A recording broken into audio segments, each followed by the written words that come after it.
You think honesty makes you safe. It marks you for extraction, weakens your leverage, exposes your throat, and teaches predators exactly how, when, and where to cut. The lens of exposure. Honesty was sold to you as armor. In reality, it is exposure. You were trained to believe that revealing yourself builds trust, that clarity disarms conflict, that truth creates safety. That belief did not emerge from power. It was engineered by power, for those meant to be managed, predicted, and harvested. The first shift you must make is this: the world is not neutral. It is not fair. It is not governed by moral reciprocity. It is a competitive environment where information is currency, and self-disclosure is a donation to actors who did not earn it. When you speak honestly, you are not being real. You are opening files on yourself. Every admission, your doubts, intentions, limits, values, becomes usable material. Not always immediately, not always aggressively, but permanently. Power does not rush. It catalogs. This is the lens you were never given. In predatory systems, transparency is read as permission. It signals that you are not defending territory, that you believe the environment is safe, that you expect others to play by the same rules you do. That expectation alone places you beneath them. Honesty collapses asymmetry, and asymmetry is where power lives. The moment you explain yourself, you forfeit mystery.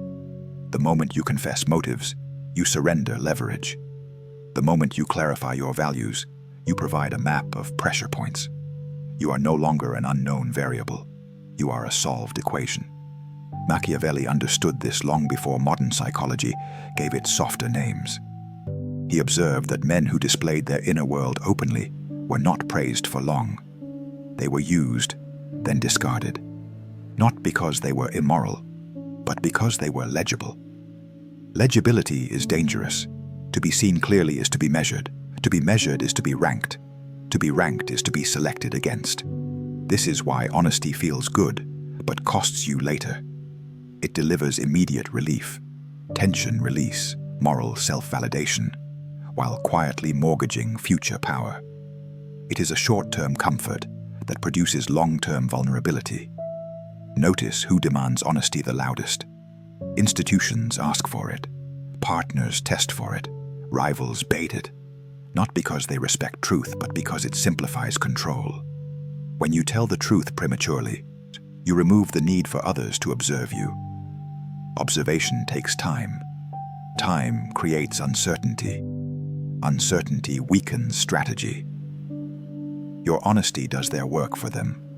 This is the punishment mechanism beginning to form. You think you are being trusted. What is actually happening is you are being indexed. Your patterns are logged. Your limits are learned. Your reactions are studied. And once you are predictable, you are no longer dangerous. The honest man believes that if he does nothing wrong, nothing bad will happen. This belief is not naive. It is suicidal in competitive hierarchies. Power does not attack wrongdoing. It attacks weakness. And nothing signals weakness faster than uncontrolled self-disclosure. Understand this clearly. Truth is not sacred. Timing is. Truth spoken without leverage is not virtue. It is leakage. This chapter does not ask you to lie. That would be crude and inefficient. It asks you to abandon the childish idea that truth should be free, automatic, or unconditional. In hostile environments, and most adult environments are hostile, truth must be priced. You do not owe the world access to your interior. You owe yourself survival. Once you accept this lens, everything shifts. Conversations become terrain. Questions become probes. Requests for honesty reveal their real function. And silence stops feeling like fear. It begins to feel like control. This is the first cut. Remove the belief that honesty protects you. It doesn't. It exposes you. The honesty trap mechanism. Honesty is not punished randomly. It is punished mechanically. Once you understand the mechanism, the pattern becomes impossible to unsee. What you thought were isolated consequences lost respect, shifting dynamics, sudden coldness, were not emotional accidents. They were the system responding to exposed leverage. Here is how the trap works. When you speak honestly, especially about motives, fears, intentions, or limits, you convert internal states into external data. Data invites analysis. Analysis invites strategy. Strategy invites exploitation. This chain is automatic. It does not require malice. It only requires awareness, and many have it. The first function of honesty is signal extraction. Every environment contains observers. Some are rivals, some are authorities, some are intimates who will later become adversaries. All of them are watching for weakness indicators. Honesty delivers those indicators cleanly, without resistance. You think you are opening up. They hear, pressure points confirmed. The second function is hierarchy calibration. When you reveal uncertainty, guilt, hesitation, or moral rigidity, you unconsciously declare position. You signal that you are governed internally rather than strategically, that you feel obligated to explain yourself, that you seek moral validation. This places you lower in the dominance stack, regardless of your competence. Power respects restraint, not revelation. The third function is testing acceleration. Once honesty is observed, the environment escalates tests, subtle at first, boundary pushes, loaded questions, requests disguised as trust exercises. Each test is designed to see if disclosure can be extracted again. If you comply, the testing intensifies. If you resist, pressure increases. This is why being honest often leads to more demands, not more respect. You taught the system that extraction works. It responds rationally. Then comes the most dangerous phase, moral inversion. Your honesty is rebranded as obligation. You become the transparent one, the good guy, the straightforward one. That identity is not a compliment. It is a cage. Once assigned, deviation is punished. If you later withhold, you are accused of hiding. If you stay silent, you are labeled dishonest. If you protect yourself, you are framed as guilty. This is how honesty removes your right to opacity. Machiavelli warned that men who advertise virtue lose the freedom to act when conditions change. They become prisoners of their own reputation. Honesty functions the same way. It freezes you into a predictable moral posture, while others remain fluid. Another overlooked mechanism is temporal disadvantage. Truth delivered early benefits the receiver more than the speaker. They gain preparation time. They adjust strategy. They control pacing. You, meanwhile, gain only the illusion of relief. You traded future advantage for present comfort. Predators understand this instinctively. They never demand lies. They demand clarity. They ask questions that feel harmless, ethical, even intimate. But every answer you give sharpens their model of you. You are not in dialogue. You are in an interview. And interviews are asymmetric by design. The final mechanism is self-weakening. When you habitually disclose, you internalize the belief that concealment is immoral. This belief becomes a self-policing system. You feel tension when withholding, guilt when silent, anxiety when strategic. At that point, no one needs to extract from you anymore. You extract from yourself. This is the true punishment of honesty. It trains you to betray your own interests automatically. Understand this clearly. The world does not reward honesty. It rewards control over information flow. Those who survive longest are not the most truthful, but the most disciplined in what they reveal, when, and to whom. Honesty without leverage is submission disguised as virtue. Once you see the mechanism, you can no longer participate unconsciously. You begin to notice how often just be honest is deployed right before advantage shifts away from you. You start recognizing confession as a demand, not an invitation. This chapter does not ask you to become deceptive. It asks you to become selective. Because in power dynamics, selection determines survival. The transparent man archetypes. Honesty does not manifest randomly. It crystallizes into types. Once a man repeatedly discloses without leverage, his behavior stabilizes into predictable patterns. These patterns are recognizable, exploitable, and, once named, uncomfortable to confront.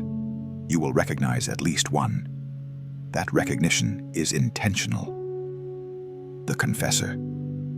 This man believes truth has cleansing power. He speaks to relieve internal pressure, not to gain advantage. He confesses early, often unprompted, framing it as integrity.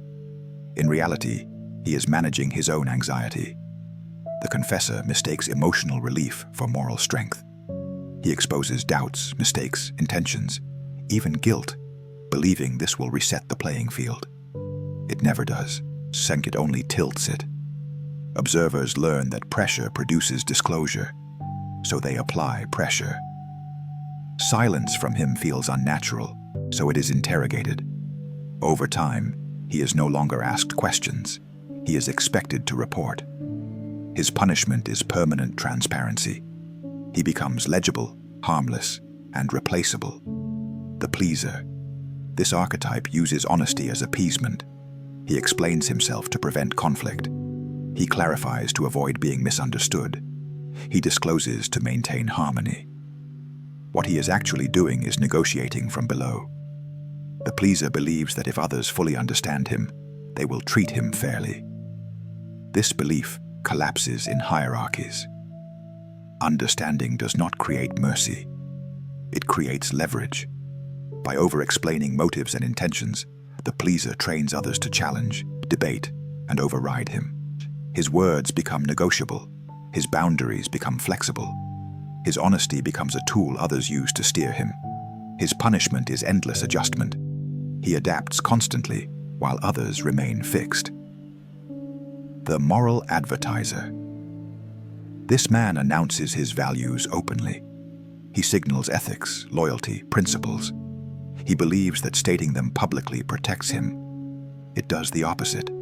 By declaring what he will never do, he defines exactly how he can be cornered.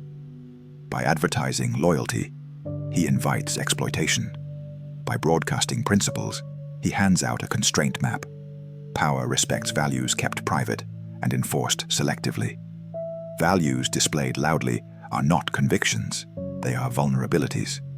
The moral advertiser is trusted first, then tested, then used. When conditions shift and compromise becomes necessary, he cannot move without destroying his identity. Others move freely. He freezes. His punishment is strategic paralysis. The earnest operator. This archetype is competent, intelligent, and dangerous until he speaks too much. He believes clarity improves execution. He shares plans, timelines, and rationales. He forgets one thing: information travels. What begins as coordination becomes diffusion. His ideas spread without his control. Credit detaches. Resistance forms preemptively. Opposition prepares quietly. By the time he acts, the environment has already adjusted. His punishment is preemptive neutralization. These archetypes are not moral failures. They are strategic ones. Each man believes he is doing the right thing. Each is punished not because he is bad, but because he is readable. The common thread is this: all four believe honesty generates goodwill. In reality, it generates predictability. And predictability is death in competitive systems. Machiavelli observed that men are judged not by intentions, but by outcomes. The honest man intends harmony. The outcome is domination by others. If you see yourself in these patterns, do not correct them publicly. Do not announce change. Do not explain the shift. That would only create a new extraction cycle. Awareness precedes silence. Silence precedes power. This chapter strips identity without replacing it, on purpose. Discomfort is the signal that the old model is cracking. The replacement comes later. For now, recognize the role you've been playing. Roles, once seen, can be exited. Punishment systems, history, power, human nature. The punishment for honesty is not personal. It is structural. Men who are honest in hostile systems are not betrayed by individuals. They are selected against by design. History is saturated with examples, but most are sanitized, reframed as moral tragedies instead of strategic lessons. Power does not destroy honesty openly. It lets honesty destroy itself. In courts, councils, corporations, and tribes, those who spoke plainly without leverage were never rewarded long-term. They were listened to, praised briefly, then isolated, sidelined, or removed once their usefulness expired. Not because they were wrong, but because they were finished. Machiavelli recorded this pattern coldly. Rulers who revealed intentions lost initiative. Advisors who spoke too freely lost protection. Allies who confessed doubts invited replacement. The environment did not care about sincerity. It cared about stability and control. Honest men destabilize systems, not by rebellion, but by being uncontrollable. Consider institutions. They demand transparency under the banner of trust, reports, reviews, disclosures, open culture. But this openness is one-directional. The institution never reveals its true thresholds, strategies, or contingency plans. Only the individual does. The result is asymmetry. The honest individual becomes a data source. The institution becomes a decision engine. Once indexed, the individual is optimized, reshaped, or discarded. Honesty accelerates the process. Now consider rivals. They do not attack strength directly.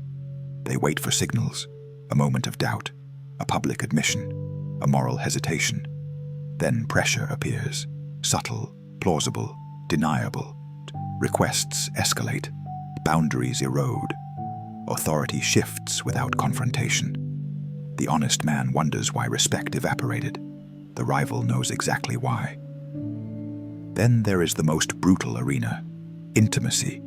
Friends, partners, inner circles are not immune to power dynamics. They are merely slower and more emotional. Honesty here feels safest and is therefore most dangerous.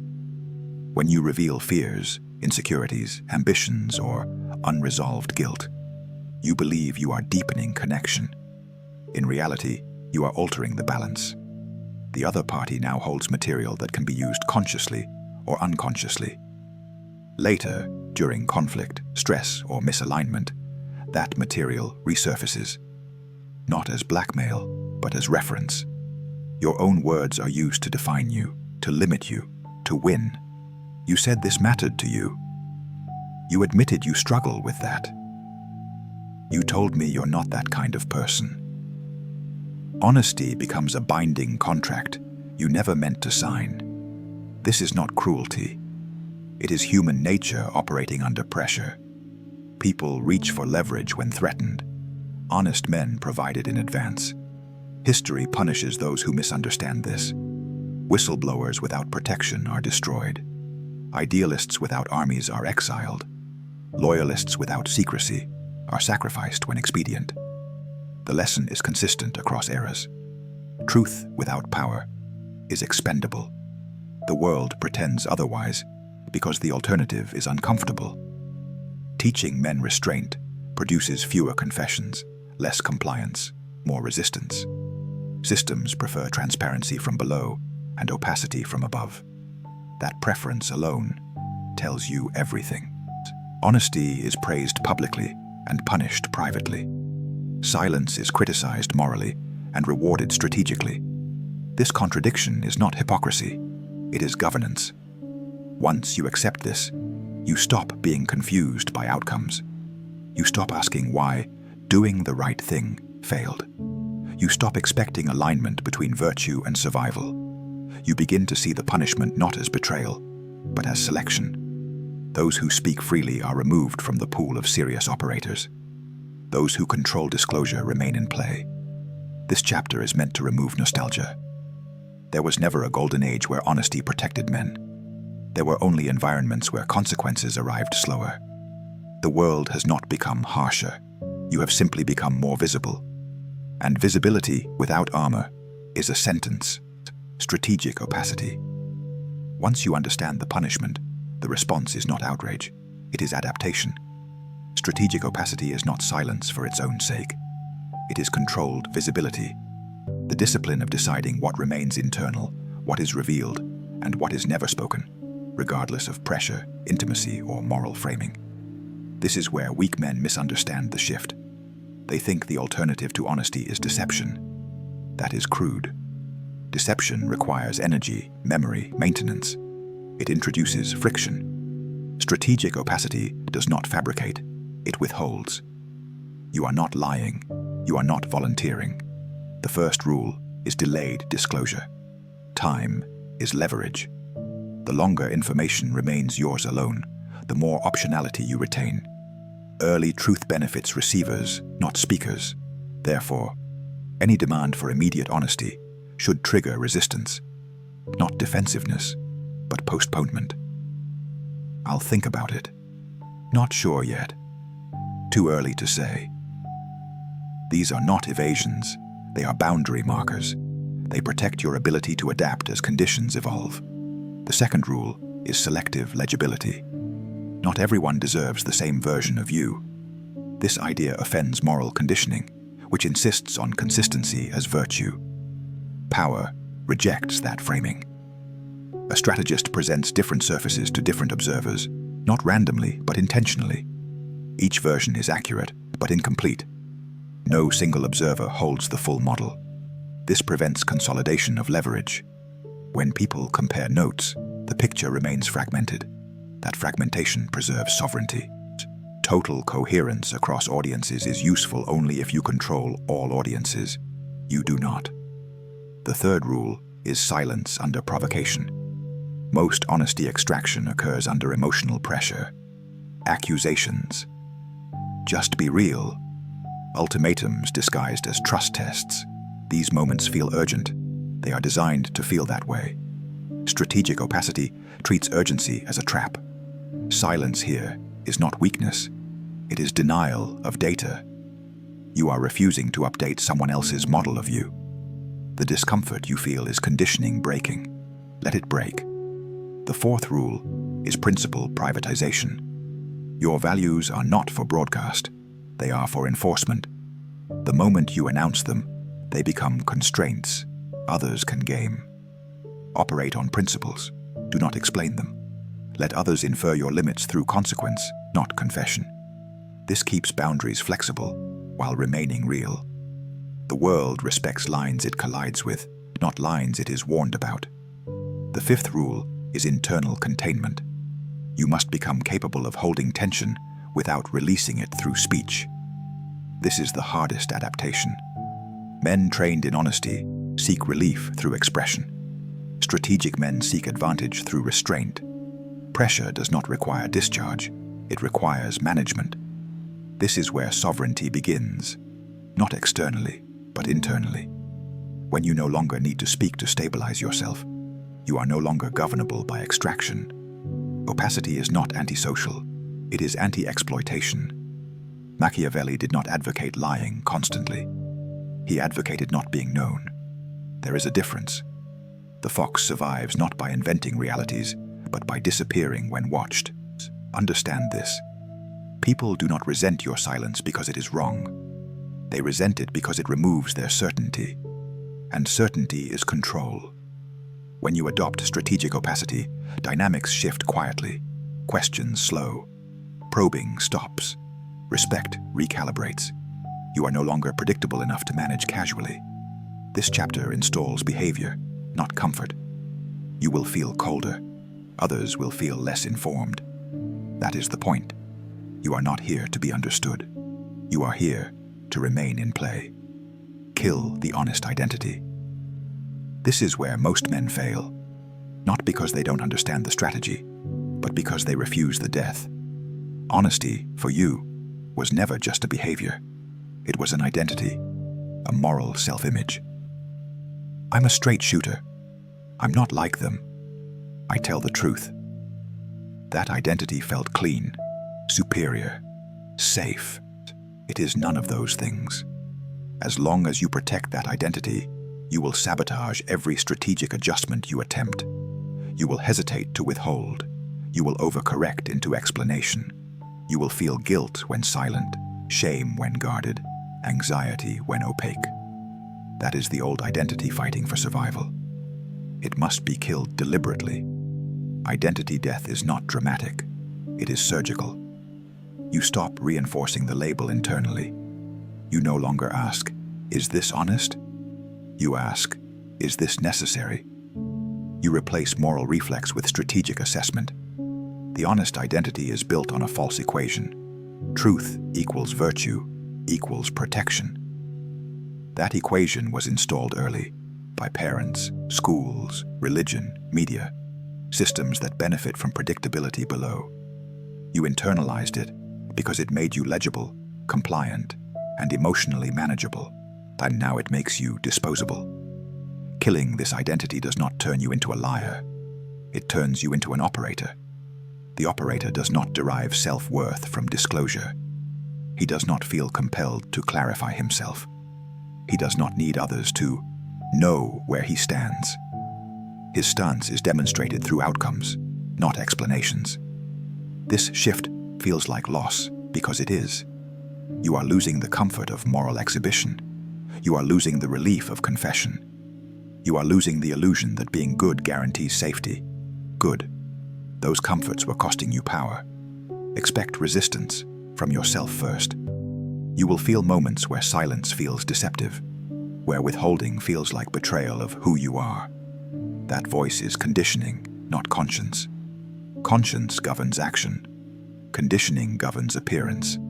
Power requires the former, not the latter. As the honest identity dissolves, a new one takes shape, not loudly, not proudly. This identity is quiet. It observes before speaking. It answers only what is asked, and not fully.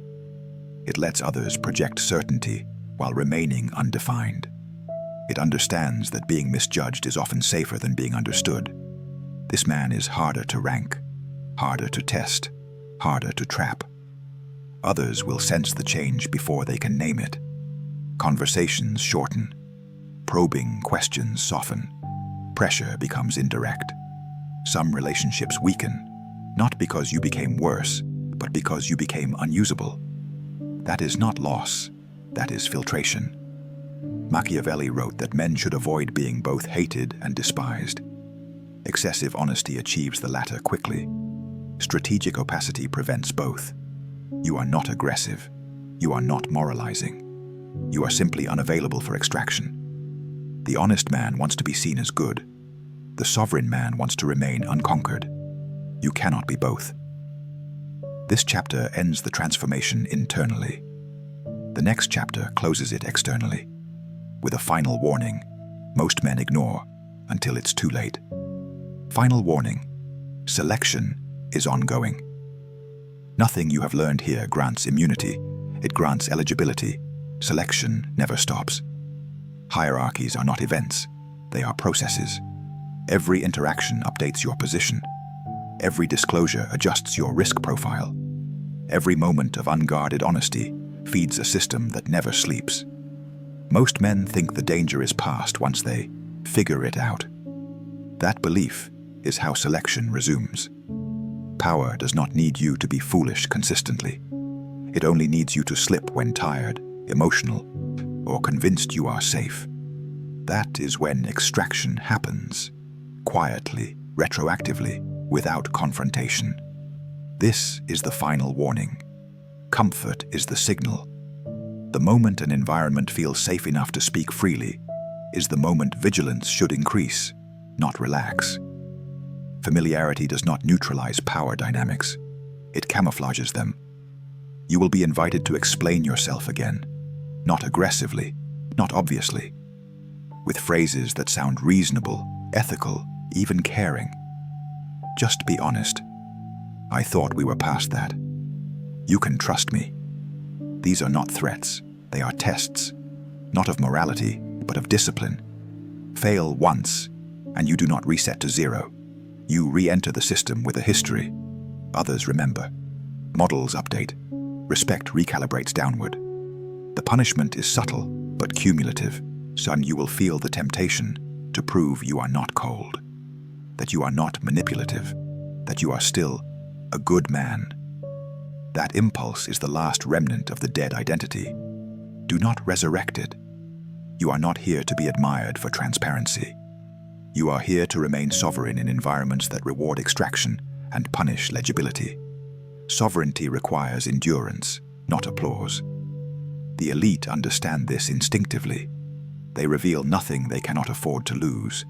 They speak less as stakes rise. They let ambiguity do the work of defense. This is not paranoia. It is calibration. Men who survive at the top are not the most honest. They are the most unreadable under pressure. They control narrative by controlling access. If you take nothing else from this, take this law. Truth is a resource. Spend it only when the return is guaranteed. Anything else is charity. And charity in power dynamics is self-erasure.